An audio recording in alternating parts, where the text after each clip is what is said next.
Welcome to In the Word, a study of the International Bible School lesson.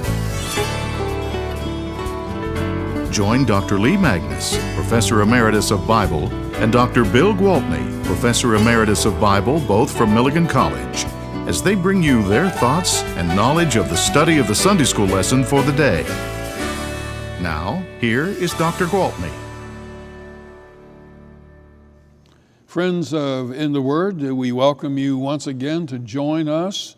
We're beginning a new quarter's work on the theme of covenant in the entire Bible, actually. This is one of the most important themes we could be looking at. Very, very significant theme, and we're going to explore it. We'll try to explain how it works, how it did work in those days. And we know we ourselves enter into covenants with one another. So this is a very meaningful quarter of study for us, and we're going to go back to the very early chapters of the Old Testament in Genesis to begin and work our way through, and we're glad you can join us. Lee, I've been looking forward to this particular theme. Yeah, I knew it was coming, and I couldn't wait till we got here. Covenant, you're right. It's just such a basic and important concept throughout the Bible. The English word covenant is fairly simple. It means a coming together, which I think is a good reminder of one of the basic aspects of covenant that we find in Scripture. I found a misspelling in my Bible, believe it or not, that even points that out. Somebody had spelled it convenient or something like that. Convening. And I said, well, it's misspelling, but it's right. It is. It does mean that, a coming together and a kind of agreement of various types. And we're going to, you're right, it follows, even though these lessons are mainly from the Old Testament, it's going to have important implications for our study of the New Testament as well, as we'll see. Well, in our own Christian experience, we enter into covenants of various kinds with different people. Now, the big bugaboo in all of this is that there's often the mistake made that a covenant is, another word for it is contract. And what we want to do is explore the differences between covenant and contract, not only in the Bible, but in ancient secular society, where they're different, and even in our own lives today. A covenant goes well beyond what a contract is. I'm not knocking contracts. Okay. Okay, just to be clear. Who sets the terms of a covenant? Does that vary, or is that? Well, in the secular world of the ancient world, there were in fact covenants. There were contracts. One of the areas where I did a lot of intense study was in pre-alphabetic collection of texts recording business deals that went on around 1900 BC, which might have been sometime around the time of Abraham, well, we can't be sure, in which you had collection of material or commodities that would be either collected or woven fabric that would be then hauled away and by transport, and this would require banking. It would require record keeping, contracts. You even had to pay interest on loans, and there was the equivalent of a primitive kind of bank involved, and so contracts were very, very ancient. I mean, we have indications of contracts going back before 2000 BC. So how did a covenant go beyond a simple contract? We don't get the forerunner of a covenant until much later. And there are really two kinds of covenants, I guess you would say. Actually, they're in the form of treaties between people like kings. And maybe you would, we have an example of a covenant between the king of the Hittites and the king of Egypt in the 1400s BC. And we have copies of the same covenant from the Hittite capital and from the Egyptian capital. And we can contrast them. We see the wording's a little different to favor whoever wrote that form of it, But it's a treaty between two mighty kings, and they drew a line in the sand in Palestine saying, we'll go that far and you can come down that far, and that's where we both stop, and we're not going to tread on one another's territory. So that was a covenant in which both sides participated in setting the terms. I think the better word would be treaty, but the way in which the treaty is worded and the way in which it was put into action sounds almost identical to the way in which covenant is instigated and described in the Old Testament. Now, there was a scholar in the 50s who published a great amount of material demonstrating this and showing that covenant in the Bible sounds very much like a different kind of treaty, which was a treaty between an overlord and a small king of a town or a smaller area. In a situation like that, I assume that the overlord is the one who sets the terms. Well, no, they both agree on the terms. Okay. And they both swear to the terms, and they seal the deal with sacrifice of animals, and there's always a sign that they can point to in this covenant that will be a reminder. And there is a record in the Hittite capital of a particular king. Everything was going bad. And so they looked in the history of the past and found that there was a covenant that they decided they had broken. So they had to reinstate the covenant, and then everything straightened out. That was the story that they told. So there are always curses, blessings and curses that go along with it. And there are guarantors of the covenant, and they are the gods of the two contracting groups. So it sounds like there's an important relationship between the covenanting parties, that this covenant is to establish the terms of a relationship. Now that's the difference between contract and a covenant in the secular world, and also in the case of the covenants that we see in the Bible. The contract is enforced by governmental agency, but the covenant, or treaty/covenant, is to be enforced by the gods. And not only that, but there's one other very important difference, and that is contracts deal with real estate and other matters of that nature, whereas the treaty covenant deals with bringing people together as individuals, as people. Good. Well, a lot of that resonates in the story of the covenant that follows the flood that's in our lesson today. You've mentioned the importance of relationship, the presence of a sign, the necessity of some kind of an animal sacrifice being involved. Yes, and, so, and the deity ensures a divine presence. The deity is the guarantor. God says when He gives a covenant, by myself I swear, or some wording like that. In other words, He takes the responsibility on to be the guarantor, and He will care for the covenant and be sure the covenant is in fact carried out. Well, this covenant comes in the context of the aftermath of the flood, where we've seen God both holding human beings accountable for their actions, including their sins, but also preserving them from the consequences of their sins. And this is a characteristic we've seen of God all the way through the book of Genesis.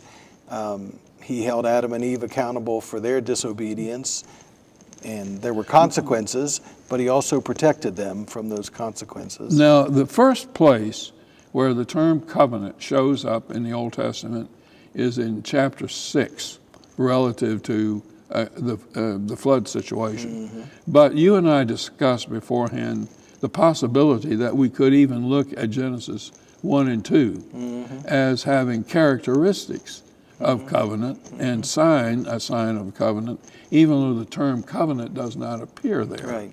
When God gives Adam responsibility for the care of creation, there's a kind of covenant relationship going on there with mutual responsibilities. And that's the key word here, mutual responsibilities, in which God defines what he will do for the human race and what his expectations of the human race are. So there you have both sides of the coin of responsibility. Right. So the flood story has been an example of God holding people accountable for their sins, punishing them for their sins, but also rescuing them and preserving the human race throughout. Yes. Well, why don't we read this story and see what happens at the end of the flood story and the covenant and the sign of the covenant that occurs there. I'll start reading in Genesis chapter 8, verse 20. Then Noah built an altar to the Lord, and taking some of all the clean animals and clean birds, he sacrificed burnt offerings on it. The Lord smelled the pleasing aroma and said in his heart, "Never again will I curse the ground because of humans, even though every inclination of the human heart is evil from childhood. And never again will I destroy all living creatures as I have done. As long as the earth endures, seed time and harvest, cold and heat, summer and winter, day and night will never cease." Now skipping to Genesis 9:8.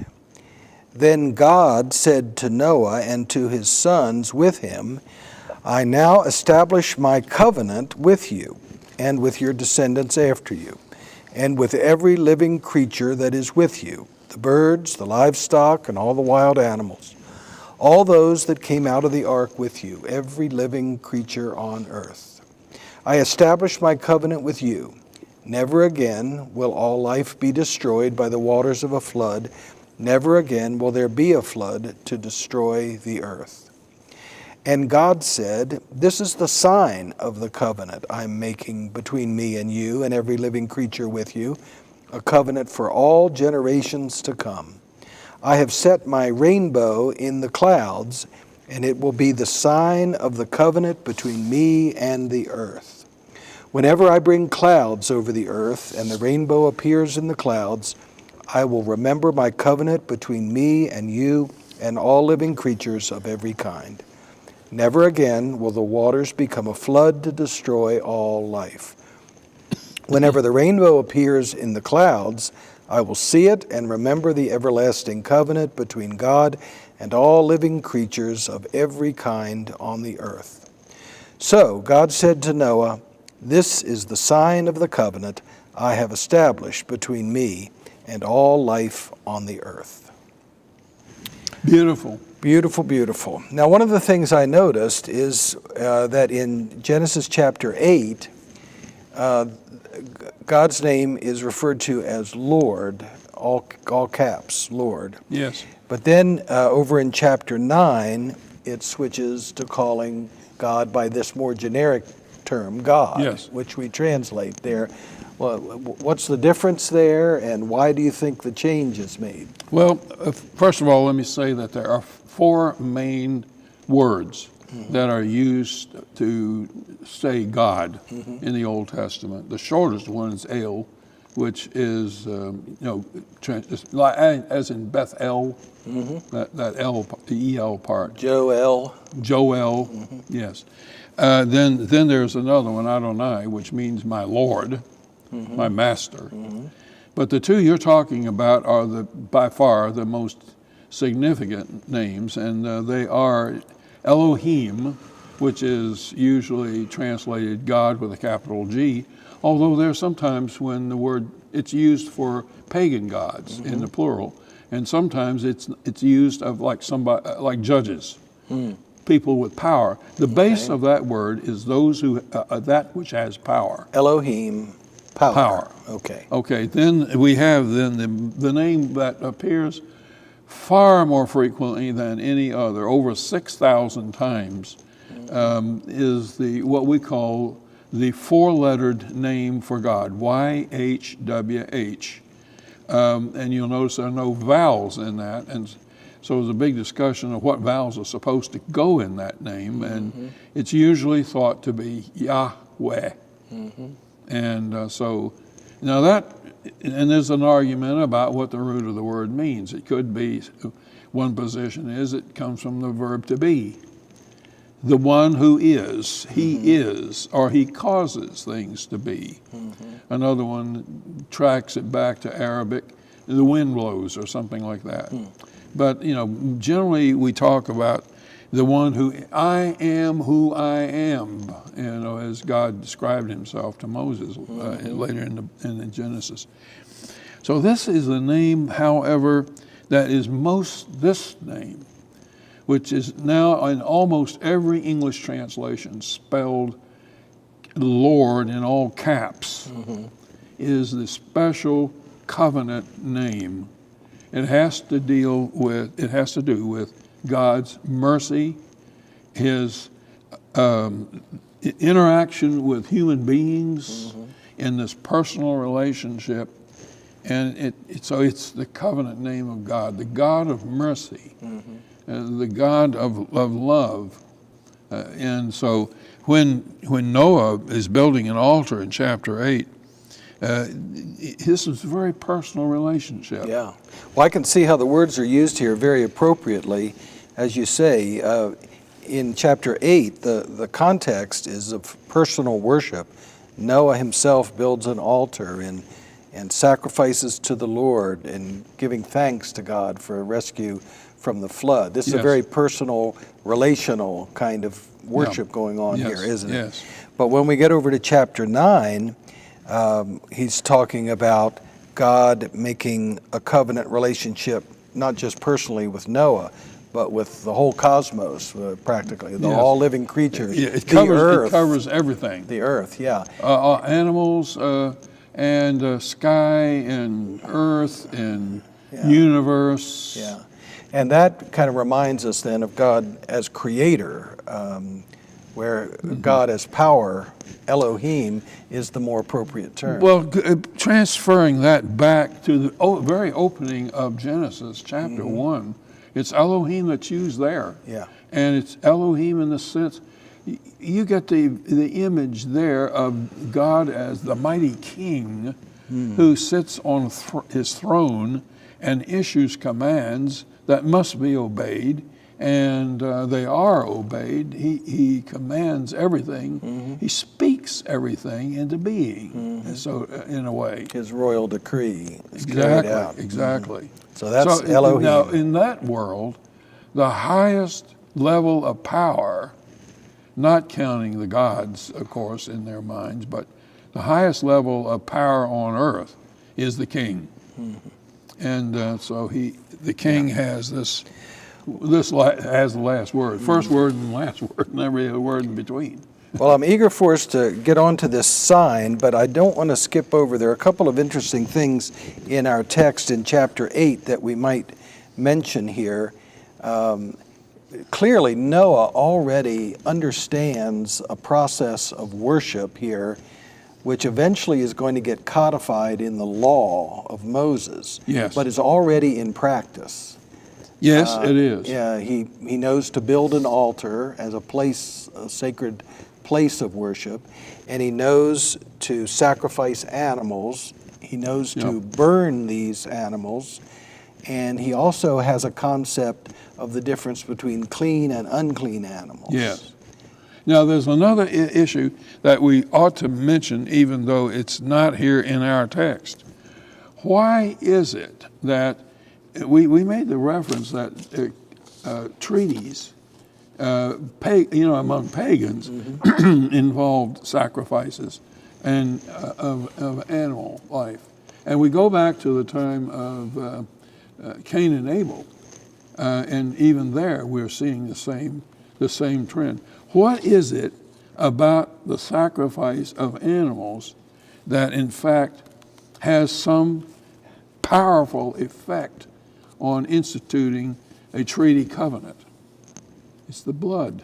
And that comes out very clearly as the text goes on, that a part of this covenant between God and Noah and the rest of the world, and by the way, this is the one universal covenant, the only universal covenant in the Old Testament. All the rest of them relate to Abraham and his family, and David and What we come to call Israel. Israel, yeah. This is the one universal that covenant that we have.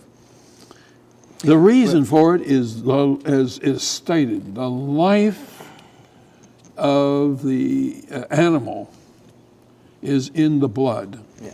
You drain the blood out of the animal, and that's why properly slaughtered meat in that society involved removing all the blood. And there are all sorts of ceremonies that are done in the sacred context with that blood. Okay. Even on the Day of Atonement later on in Israel's experience. Verse 21 is interesting because it involves what we call anthropomorphisms. This is the only language we have to talk about God is human language because we're human beings. And so the God idea sits on a throne. Yeah, and the idea of God smelling, Yes. God having a heart, Mighty arm. God having a nose, these are things that are used here. These are human ways of talking about God's good pleasure and about God's heartfelt intentions, but they aren't meant to suggest that God has a body like a human being or with a nose. Well, when the Sistine Chapel ceiling is painted, even the artist has to represent God in the human form. But Jesus makes it clear to us that God is spirit and it's not limited by a human body. A quick comment later in verse 21, the statement, every inclination of the human heart is evil from childhood. Now that's quite a statement that I think we ought to comment on just a little bit. For one thing, we can correct the translation, can't we?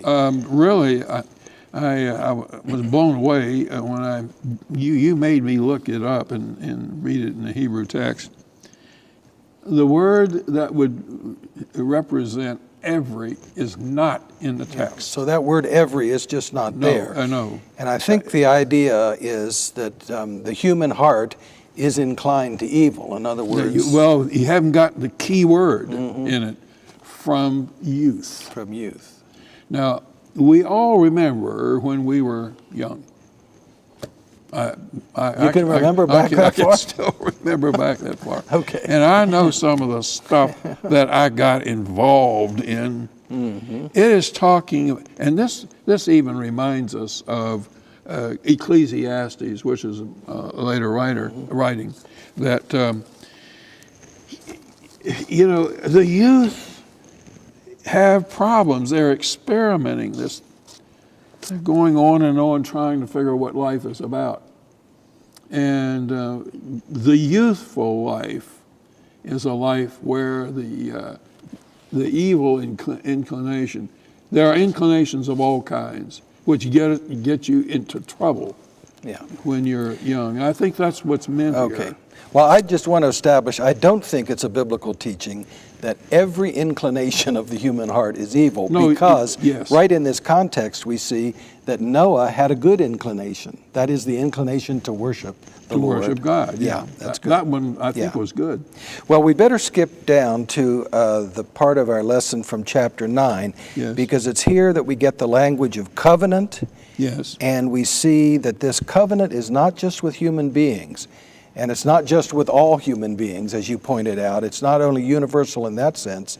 It also is connected to the cosmos, to the rest of creation, all living creatures, and the earth. And this takes us back to creation, where God cares about every aspect of creation, not just human beings. And inanimate part too. Yes, and expects human beings to show that same kind of creation care. Yes. Yeah. There are a couple of words and wordings that we're running out of time, so we need to get these in. In the first place, in verse 16, there is this word everlasting covenant. And that describes both infinity in terms of time and space. Okay. And the other interesting thing in verse 16 is, once again, that it refers to all living creatures. And so God's covenant here is described as both an eternal covenant and a universal covenant. Exactly. Yeah. It's Now, one beautiful. other thing we got to talk about is sign. Sign. Right. What is the significance of the sign? We've already said that in these treaty relationships and in all covenant relationships, there has to be a sign. We need to say that God did not invent the rainbow in order to make it the sign. The rainbow was there. He picked it to be the sign that he would never again destroy the earth with water. Right. And he designated it, in other words. We need to make that clear. What is the function of a sign? Well, the sign points to some reality. You don't stop at the sign. You don't drive up to Antioch Christian Church and pull into the sign that says Antioch Christian Church and say, I'm there. No, the sign points to a reality, a congregation of people, that you're going to. So this sign is not the end in itself. It points to a reality of God's faithfulness in this case. Yes. Now, does God forget? Twice it said, I will remember. I will remember. Does God forget? I think not. I think this is a way of saying that God does remember, that God is faithful. Back in chapter 8, as long as the earth endures, seed time and harvest, this is a reminder of God's continual faithfulness. And God's commitment to it. Yeah. In other words, I will remember means I will endorse and I will observe and I will never fail to live by this commitment. So in a sense, the rainbow is a reminder to us of God's ongoing commitment and faithfulness. Precisely. Now, what kind of covenants do we enter into as Christians? Yeah, we continue to celebrate God's faithfulness and make covenant relationships, and we have some important signs in our worship too. I'll just invite our viewers to think a little bit on their own about the significance of baptism as a sign of our entering into Christ and the way it signifies His death, burial, and resurrection in baptism. Holy Communion? And communion is the same way. In fact, Jesus said, this cup is the new covenant in my blood. And there we are with Christ in death, crucifixion, and we identify with Him in His sacrifice of Himself. Well, we're out of time. I'm sorry, because there's so much to be said about our living under covenant with God. Isn't it wonderful that God allows us to be in covenant with Him? And I hope that this has sparked your imagination and your thinking on your covenants with one another and with God. We'll see you back next Sunday, and we'll look at another sign of another covenant. God bless you. This has been In the Word, a study of the International Bible School lesson with Dr. Lee Magnus, Professor Emeritus of Bible from Milligan College, and Dr. Bill Gwaltney, Professor Emeritus of Bible of Milligan College. Join us again next week for another lesson from the International Bible School lesson text. This has been a production of the First Christian Church Television Ministries.